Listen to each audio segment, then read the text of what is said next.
So today I want to talk about something really, really important, and that's income. One of the big questions that we get is, how do I sustainably draw an income from my investments, or from my assets and investments?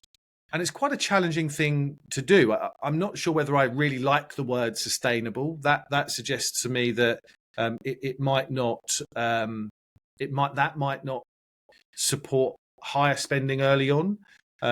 If we kind of think about what's sustainable, and how we might have to draw ourselves in to make sure it continues to be sustainable. But I get what people mean. Our overarching ethos when it comes to retirement income planning is a strategy that's called bucketing and time segmentation. Now, bucketing and time segmentation is as much about controlling behaviors and emotions as it is about the mechanics and the numbers and kind of that that bit behind it. It doesn't necessarily mean that it's better from a it can generate more income, it can give you better investment returns point of view, but it can do by controlling behaviors. When it comes to retirement income, there are two things that I think are really important. One is the asset location, so where the money is held, and the other is asset assignment, what the money is for. Our money needs a job. If our money doesn't have a job or a purpose, then we will struggle to attach it to anything, give it an identity, and use it for what it's for. So the bucketing strategy enables that as well. It gives money a job. It has an assignment and a purpose. And that's really important when it comes to thinking about your income and how you're going to generate it. So let's draw this and see exactly what it looks like. So typically a bucketing and time segmentation strategy will have 4 buckets. I'm going to draw buckets. They may not look like buckets, but they're buckets. 1, 2, 3, 4. These buckets are really important because each of these has a job. So really, if we say that this here is the cost of your lifestyle, you want these buckets to feed this in. So in this bucket over here, this is your long-term investment pot. This bucket will hold the vast majority of your shares, owning the great companies of the world that produce long-term returns. This is where it sits.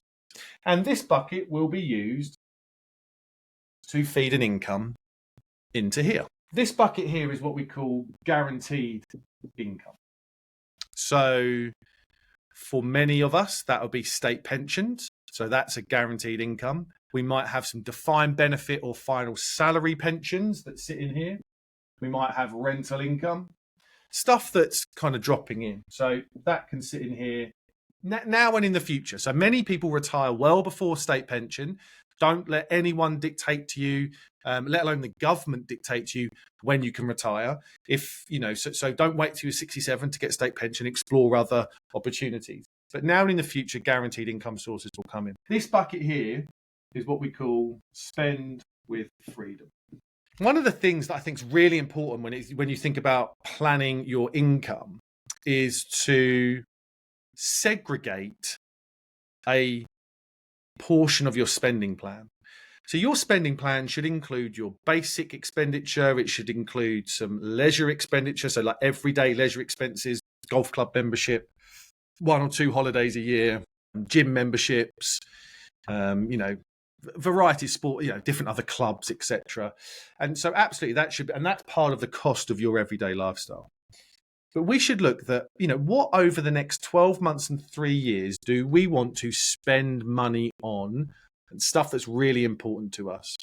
So I've said in other videos, stuff like 60th birthdays and weddings and cars and anniversaries, etc., home improvements.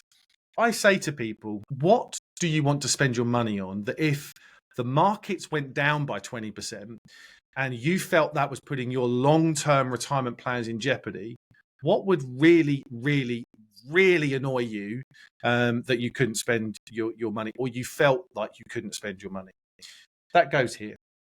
So think about 3 years worth of expenditure that typically would sit in cash. So one-offs might come in and out. So cost of everyday lifestyle, and then on top of that, you've got this discretionary spending. You know, the reason why you've retired is to give yourself more time so you can go and do this.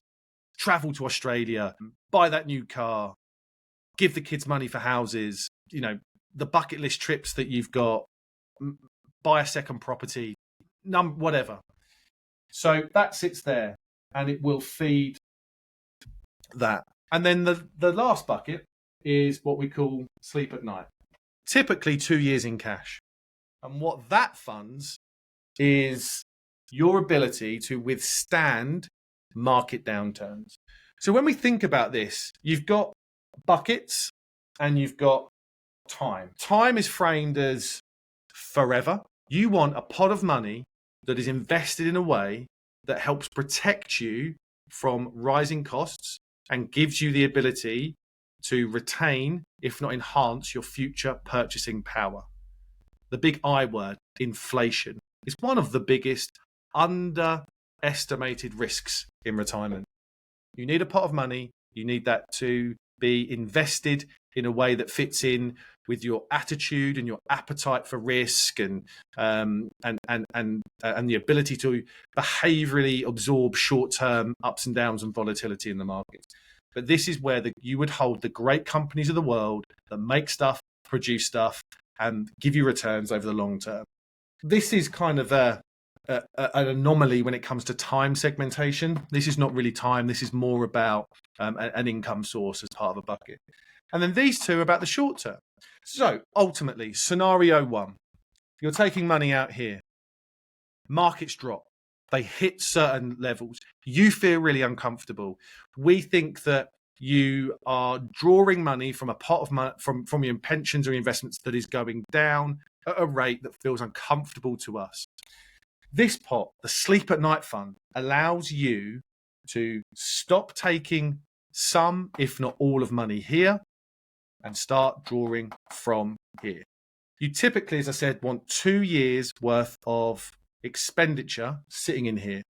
And history tells us that 2 years gets you through every big bear market, big downturn that we've seen. And also what you get with this is that when the markets drop and they show some short-term volatility, you know, there's stats out there about once every 5, once every 10 years, once every 3 years, we see, you know, various degrees of drop. So, you know, it's not an if, it's a when it happens. What I don't want people to do is go, this is down. I can now not go on this trip that I've always wanted to go on. That's where this bucket comes in. So you time segment by short term and long term, which feeds the cost of your lifestyle now and in the future. And then the ability to top stuff up, I should say. So this bucket can top stuff up in here, can top this up. You know, if you spend this every 12 months, you should look at what your next 3 years worth of non-negotiable, I would be really hacked off, Dad, if I couldn't spend it on stuff, money would be. Long-term money can feed that. If you spend this money for 3, 6, 9 months because the markets have fallen, let this recover, top it back up. We believe that this is one of the best ways to think about drawing income. Everybody's unique. Things fit in very differently here. But what it will allow is a way to behaviorally move through your multi-decade investing journey in retirement that will support your life journey. Too many people just have this. Then the market falls by 20%. So they stop doing this, but they continue to take money out of here because they don't have this. And what then happens? One of the risks is that it's called the return sequence risk. So that is that when you're drawing money, if the sequence of returns is down, so you know the markets go down and you're taking money out, you compound the losses. It brings it really challenges the sustainability of investment pot. That's why this is so important. Take into consideration now and future guaranteed income sources. Invest what you can in the great companies of the world to provide you with longevity and capital for your life. And then utilize the short term to be able to fund the things that you want to do whilst health and time is on your side, without the worry of when the markets go down, I have to alter my behavior. Now, there are some things that go in and around this, right? There's stuff around guardrails and pay rises and, different things that you can put in. So if your investments and withdrawal rates hit certain areas, so it gets really complicated if you want to get it there. But we want to keep this really simple. Think about that bucketing strategy. Draw this out on your on a sheet of paper and think about what would sit in where. Think about what you would want to spend in each. I hope that's really helpful. And leave me some comments. Let me know if this is something that you've thought about. And look forward to seeing you again on the next video.